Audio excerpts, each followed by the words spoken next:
ಜ್ಯೋತಿಷ್ಯ ಶಾಸ್ತ್ರದ ಪ್ರಕಾರ ಈ ಶುಭ ದಿನದಂದು ಕೆಲವು ನಿರ್ದಿಷ್ಟ ವಸ್ತುಗಳನ್ನು ಮನೆಗೆ ತರುವುದರಿಂದ ಆರ್ಥಿಕ ಪ್ರಗತಿ, ಸುಖ, ಶಾಂತಿ ಮತ್ತು ಸಮೃದ್ಧಿ ನೆಲೆಸುತ್ತದೆ ಎಂಬ ಅಚಲ ನಂಬಿಕೆ ಇದೆ.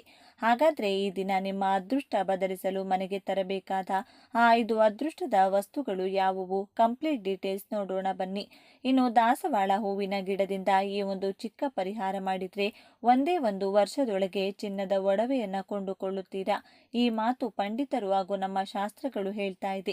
ಶಾಸ್ತ್ರಗಳಲ್ಲಿ ಹೇಳಿರುವ ಪ್ರಕಾರ ದಾಸವಾಳ ಗಿಡದಿಂದ ಮಾಡುವಂತ ಪರಿಹಾರ ಏನು ಅನ್ನೋದು ಈ ವಿಡಿಯೋದಲ್ಲಿ ತಿಳಿಸಿಕೊಡ್ತೀವಿ.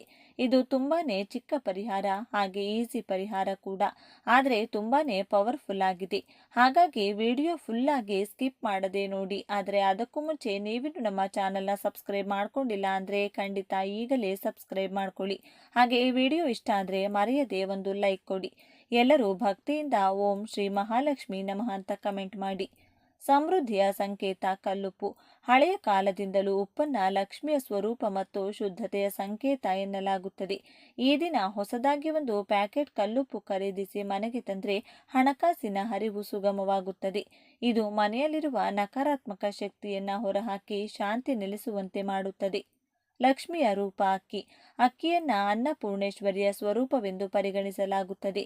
ಈ ದಿನ ಹೊಸ ಅಕ್ಕಿಯನ್ನ ಮನೆಗೆ ತಂದು ತಟ್ಟೆಯಲ್ಲಿ ಹರಡಿ ಅರಿಶಿನ ಕುಂಕುಮದಿಂದ ಪೂಜಿಸಿ ಹಣ ಇಡುವ ಜಾಗದಲ್ಲಿಟ್ರೆ ಮನೆಯಲ್ಲಿ ಧನಧಾನ್ಯಗಳಿಗೆ ಎಂದಿಗೂ ಕೊರತೆಯಾಗುವುದಿಲ್ಲ ಎಂಬ ನಂಬಿಕೆ ಇದೆ. ಸೌಭಾಗ್ಯ ತರುವ ಅರಿಶಿನದ ಕೊಂಬು. ಮಹಾಲಕ್ಷ್ಮಿ ಮತ್ತು ವಿಷ್ಣುವಿಗೆ ಅತ್ಯಂತ ಪ್ರಿಯವಾದ ಅರಿಶಿನ ಸಕಲ ಶುಭ ಕಾರ್ಯಗಳ ಮೂಲ. ಈ ದಿನ ಸಮ ಸಂಖ್ಯೆಯಲ್ಲಿ ಅರಿಶಿನದ ಕೊಂಬುಗಳನ್ನು ತಂದು ತೋರಣ ಮಾಡಿ ಮುಖ್ಯ ದ್ವಾರಕ್ಕೆ ಕಟ್ಟಬೇಕು. ಇದರಿಂದ ಮನೆಯೊಳಗೆ ಧನಾಕರ್ಷಣೆಯಾಗಿ ವ್ಯಾಪಾರ ವ್ಯವಹಾರದಲ್ಲಿ ಲಾಭ ಉಂಟಾಗುತ್ತದೆ. ದೈವಿಕ ಶಕ್ತಿಯ ಶಂಖ.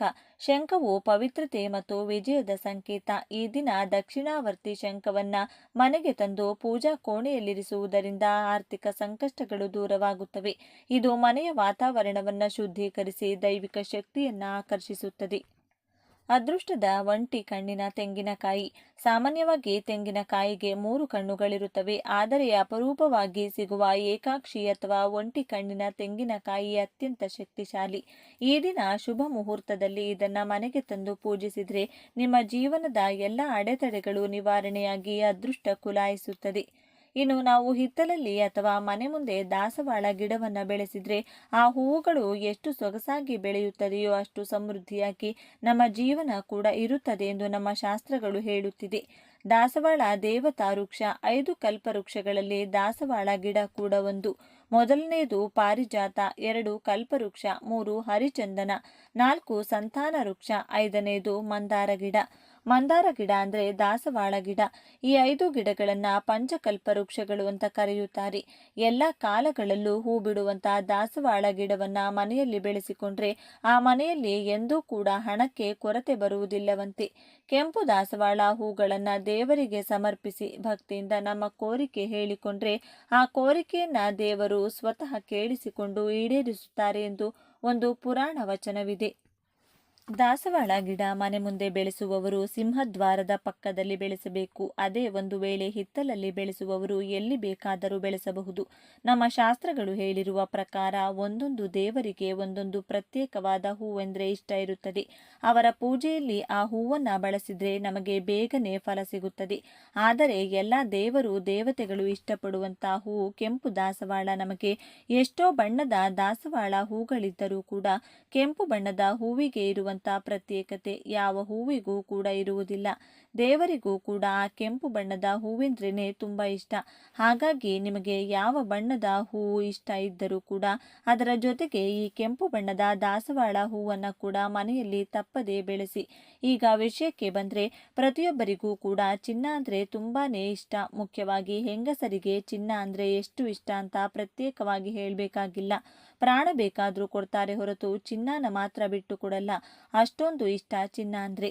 ಆದ್ರೆ ನಮ್ಮ ಪುರಾಣಗಳಲ್ಲಿ ಇರುವ ಪ್ರಕಾರ ಚಿನ್ನದಲ್ಲಿ ಕಲಿಪುರುಷ ವಾಸ ಇರ್ತಾನೆ. ಮಹಾರಾಜ ಯಾವಾಗ ಕಲಿಪುರುಷನಿಗೆ ಚಿನ್ನದಲ್ಲಿ ವಾಸ ಇರೋಕೆ ಅನುಮತಿ ಕೊಟ್ಟರು ಆ ಮರುಕ್ಷಣವೇ ಅವರ ಕಿರೀಟದೊಳಗೆ ಪ್ರವೇಶಿಸಿದ ಕಲಿಪುರುಷ ಅವರ ಪ್ರಾಣವನ್ನೇ ಬಲಿ ಪಡೆದುಕೊಂಡ. ಆದರೆ ಎಲ್ಲಾ ಚಿನ್ನದಲ್ಲೂ ಕೂಡ ಕಲಿಪುರುಷ ಇರುವುದಿಲ್ಲ.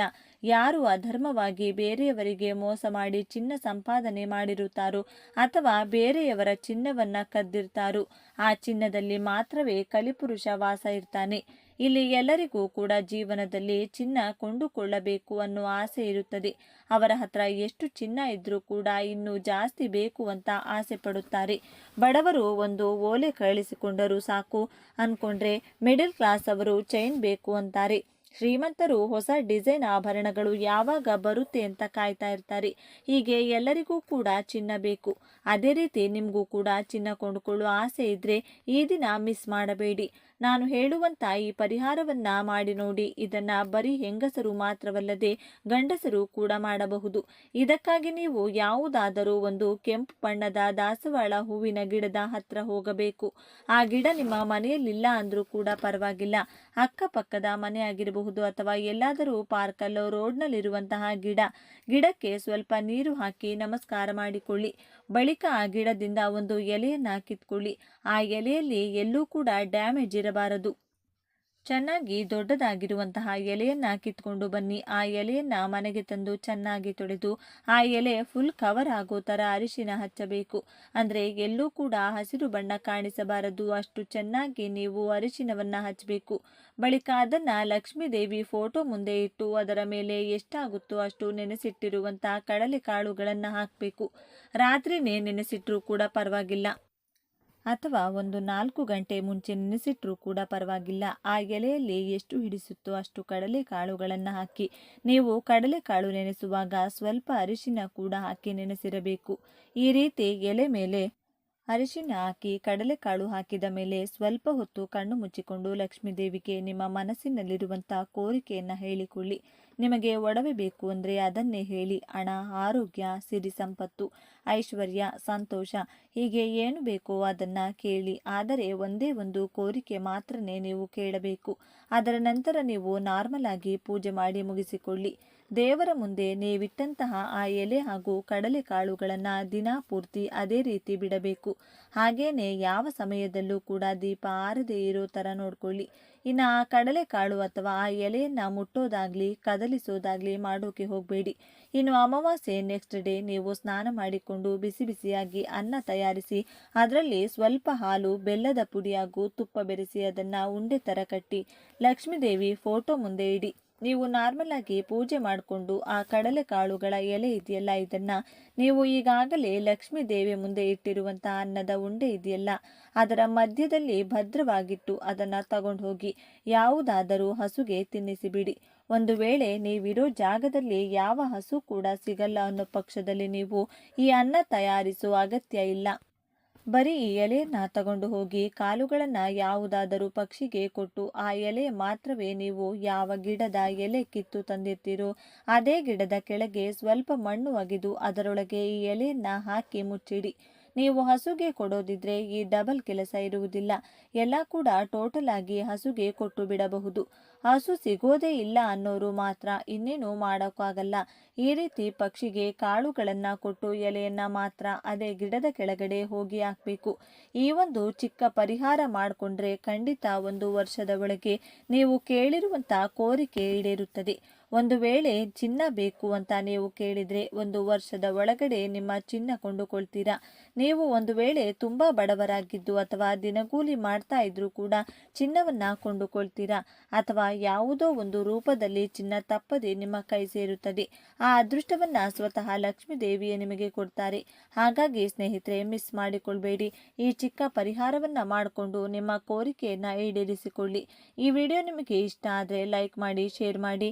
ಇಂಥ ಹೆಚ್ಚಿನ ಉತ್ತಮ ಮಾಹಿತಿಗಳಿಗಾಗಿ ತಪ್ಪದೆ ನಮ್ಮ ಚಾನೆಲ್ನ ಸಬ್ಸ್ಕ್ರೈಬ್ ಮಾಡಿಕೊಳ್ಳಿ. 2026 ಮೇ 31ರಂದು ಅಧಿಕ ಮಾಸ ಕಾರ ಹುಣ್ಣಿಮೆ ಬಂದಿದೆ.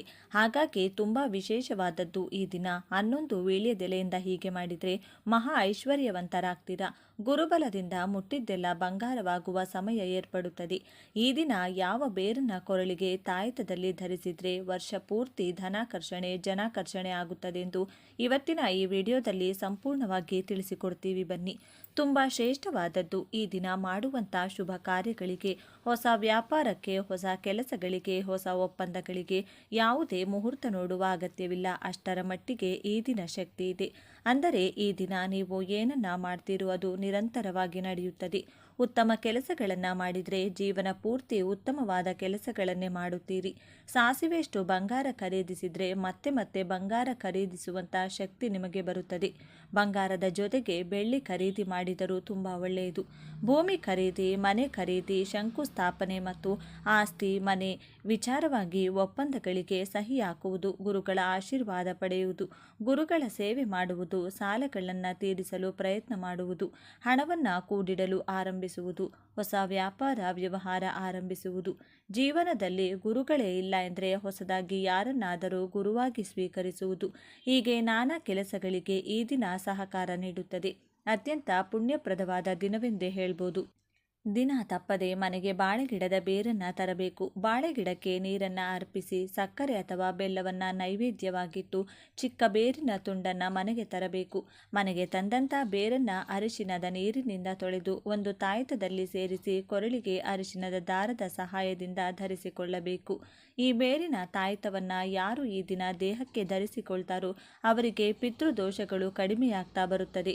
ಗುರುಬಲ ಹೆಚ್ಚಾಗುತ್ತಾ ಸರ್ವ ಕಾರ್ಯದಲ್ಲೂ ಯಶಸ್ಸು ಸಿಗುತ್ತದೆ. ಭಾಗ್ಯದ ಬಾಗಿಲು ತೆರೆಯುತ್ತದೆ. ದಾನಗಳನ್ನು ಮಾಡುವಷ್ಟು ಸಂಪತ್ತು ಹೆಚ್ಚುತ್ತದೆ. ಐಶ್ವರ್ಯದ ಜೊತೆಗೆ ಅದೃಷ್ಟ ಕೂಡಿ ಬರುತ್ತದೆ. ಮುಂದಿನ ವರ್ಷ ಬರುವ ತನಕ ಕೊರಳಿನಲ್ಲಿ ಈ ತಾಯಿತ ಇರಬೇಕು. ಮತ್ತೆ ತಾಯಿತವನ್ನು ಬದಲಿಸಿ ಹೊಸ ತಾಯಿತವನ್ನು ಆ ದಿನ ಸಿದ್ಧಿ ಮಾಡಿಕೊಳ್ಳಬೇಕು. ಬಾಳೆಗಿಡದ ಬೇರನ್ನು ತಾಯಿತಕ್ಕೆ ತುಂಬುವಾಗ ಓಂ ನಮೋ ನಾರಾಯಣ ಎಂದು 108 ಬಾರಿ ಹೇಳಿಕೊಳ್ಳಿ. ಇದರಿಂದ ಮತ್ತಷ್ಟು ಶಕ್ತಿ ತಾಯಿತಕ್ಕೆ ಸಿಗುತ್ತದೆ. ನಿಮ್ಮ ಇಷ್ಟ ದೇವರ ಹೆಸರನ್ನು ಈ ಸಮಯದಲ್ಲಿ ಸ್ಮರಿಸಿಕೊಳ್ಳಿ. ಈ ದಿನ ಬಾಳೆಗಿಡದ ಬೇರು ತರಲು ಸಾಧ್ಯವಿಲ್ಲವೆಂದರೆ ಒಂದು ದಿನ ಮುಂಚೆಯೇ ಬೇರನ್ನು ತಂದು ಮನೆಯಲ್ಲಿಟ್ಟುಕೊಳ್ಳಿ. ಮಕ್ಕಳು ಈ ಬೇರನ್ನು ಕೊರಳಿಗೆ ತಾಯಿತದ ಮೂಲಕ ಧರಿಸಿದರೆ ನೆನಪಿನ ಶಕ್ತಿ ಹೆಚ್ಚುತ್ತದೆ.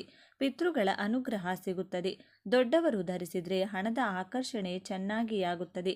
ಕೈನಲ್ಲಿ ದುಡ್ಡು ನಿರಂತರವಾಗಿ ಓಡಾಡುತ್ತದೆ.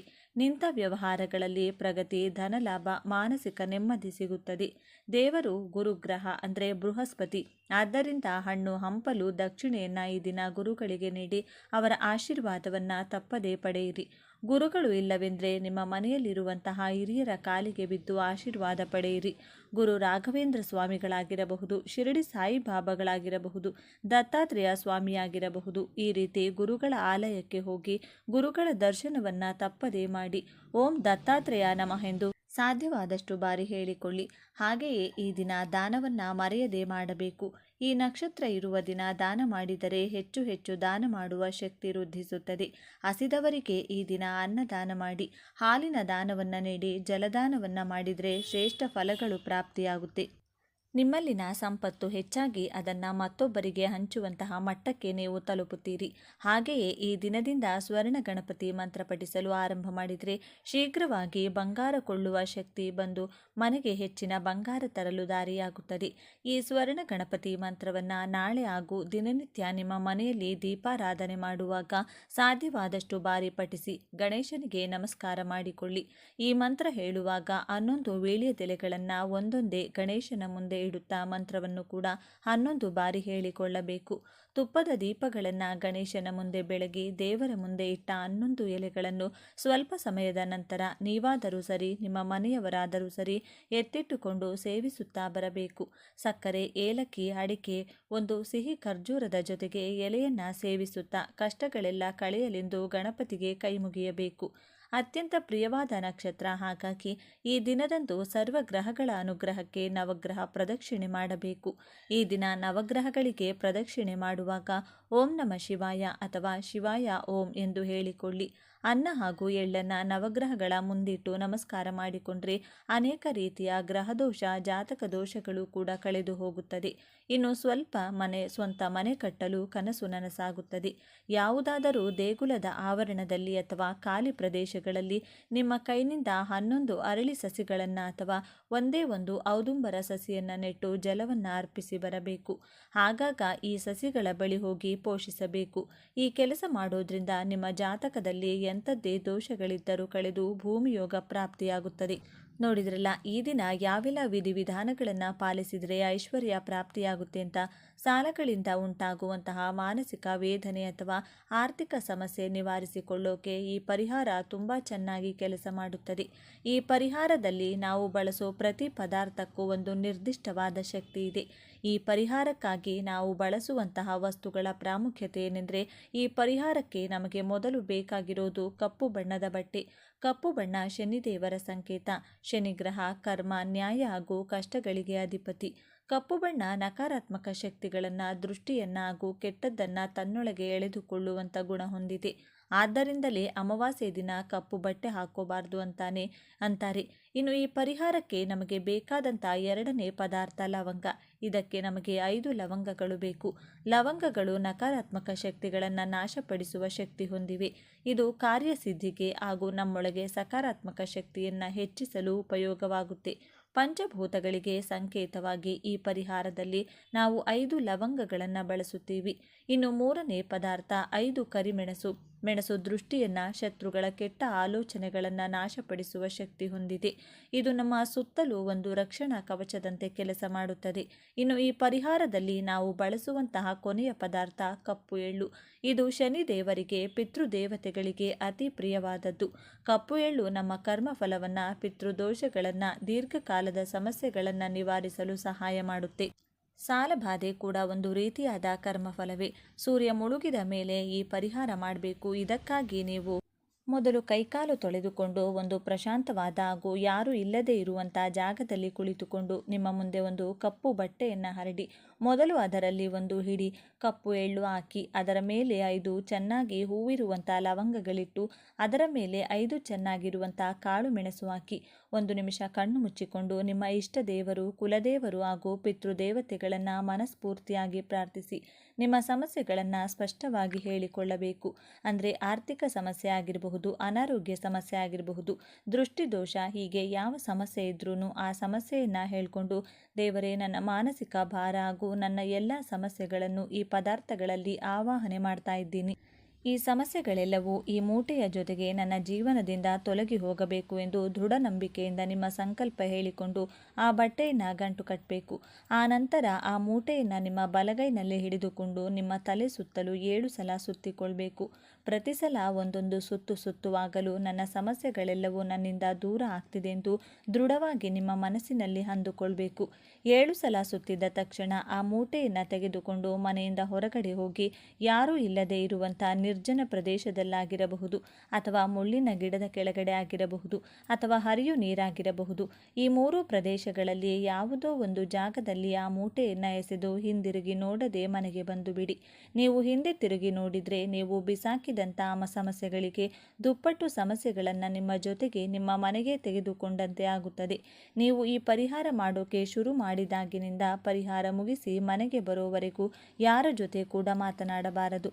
ಮನೆಗೆ ಬಂದ ಮೇಲೆ ಕೈಕಾಲು ಮುಖ ತೊಳೆದುಕೊಂಡು ನಿಮ್ಮ ದೇವರ ಮನೆಯಲ್ಲಿ ದೀಪ ಹಚ್ಚಿ ನಿಮ್ಮ ಇಷ್ಟ ದೇವರನ್ನು ಪೂಜಿಸಿ ಎಲ್ಲ ಒಳ್ಳೆಯದಾಗುತ್ತದೆ ಅಂತ ನಂಬಬೇಕು. ಈ ಪರಿಹಾರ ನೀವು ಮಾಡೋದ್ರಿಂದ ನಿಮ್ಮ ಮೇಲಿರುವಂಥ ನಕಾರಾತ್ಮಕ ಶಕ್ತಿಗಳ ಪ್ರಭಾವ, ದೃಷ್ಟಿದೋಷ, ಶತ್ರುಪೀಡೆ ಎಲ್ಲವೂ ಕೂಡ ಕಡಿಮೆಯಾಗುತ್ತದೆ. ನಿಮ್ಮ ಪ್ರಯತ್ನಗಳಿಗೆ ಅಡ್ಡ ಬರುತ್ತಿರುವಂಥ ಕೆಟ್ಟ ಶಕ್ತಿಗಳು ನಾಶವಾಗುತ್ತವೆ. ನಿಮ್ಮ ಕೆಲಸಗಳಲ್ಲಿ ಗೆಲುವು ಸಿಗುತ್ತದೆ. ಈ ಪರಿಹಾರ ಮಾಡುವಾಗ ನಿಮ್ಮ ಮನಸ್ಸು ಪ್ರಶಾಂತವಾಗಿರಬೇಕು. ಹಾಗೆ ಪೂರ್ತಿ ನಂಬಿಕೆ ಇಟ್ಟು ಮಾಡಬೇಕು. ನೀವು ಯಾವ ಪರಿಹಾರ ಮಾಡಿದರೂ ಕೂಡ ಎಲ್ಲರ ಜೊತೆ ಡಿಸ್ಕಷನ್ ಮಾಡಿಕೊಂಡು ಕೂತ್ಕೊಂಡು ಮಾಡಬಾರದು. ಗುಪ್ತವಾಗಿ ಮಾಡಿದಾಗ ಮಾತ್ರವೇ ಫಲ ಹೆಚ್ಚಾಗಿ ಸಂಪೂರ್ಣವಾಗಿ ಫಲ ಸಿಗುತ್ತದೆ. ಅದೃಷ್ಟ ಕೂಡಿ ಬರುತ್ತೆ ಅಂತ ಇವತ್ತಿನ ಈ ವಿಡಿಯೋದಲ್ಲಿ ತಿಳಿಸಿಕೊಟ್ಟಿದ್ದೇವೆ. ಈ ಮಾಹಿತಿ ನಿಮಗೆ ಇಷ್ಟವಾದರೆ ತಪ್ಪದೆ ನಿಮ್ಮ ಇಷ್ಟ ದೇವರ ಹೆಸರನ್ನು ಬರೆದು ಈ ವಿಡಿಯೋವನ್ನು ಪ್ರತಿಯೊಬ್ಬರಿಗೂ ಕೂಡ ಶೇರ್ ಮಾಡಿ. ಮುಂದಿನ ಬಾರಿ ಮತ್ತೊಂದು ವಿಶೇಷ ದೈವ ಮಾಹಿತಿಯೊಂದಿಗೆ ಭೇಟಿಯಾಗೋಣ. ಧನ್ಯವಾದಗಳು ಸ್ನೇಹಿತರೆ.